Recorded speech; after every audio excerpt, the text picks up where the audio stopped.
Hello and welcome to this video. A zigzag line starts at the point P at one end of the diameter PQ of a circle.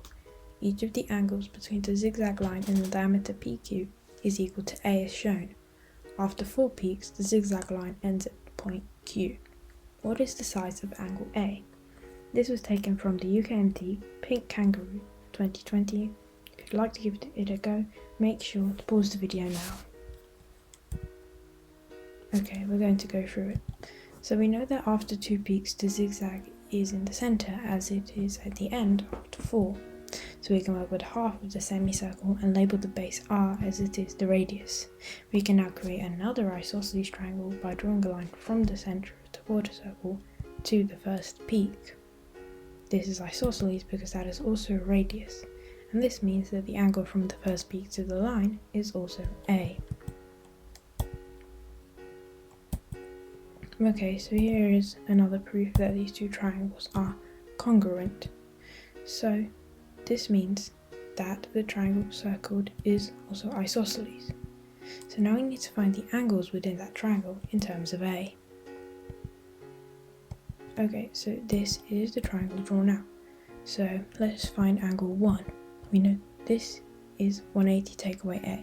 Why is that? Because angles on a straight line add to 180.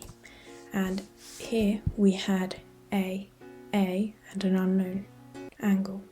Well, 180 take away 2A would be the missing angle, but as the angle within the triangle includes one of the A's, is 180 take away 2A plus A, which is 180 take away A.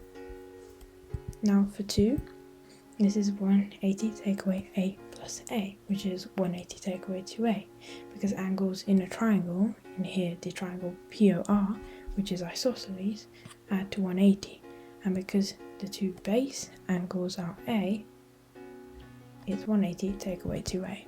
And number 3 is 180 take away 180 take away A plus 180 take away 2A, giving us 3 take away 180 in the end, and this is because angles in a triangle add to 180. So if we take angles 1 and 2 and together and take that away from 180, we will get angle 3. Okay, so what do we do now? Well, we have all 3 angles, and what we can do, because this triangle is isosceles, we can equate 3A take away 180 to 180 take away 2A. Solving this gives 5A equals 360 and A equals 72. So this is our answer, 72 degrees. But there is actually another way to do this.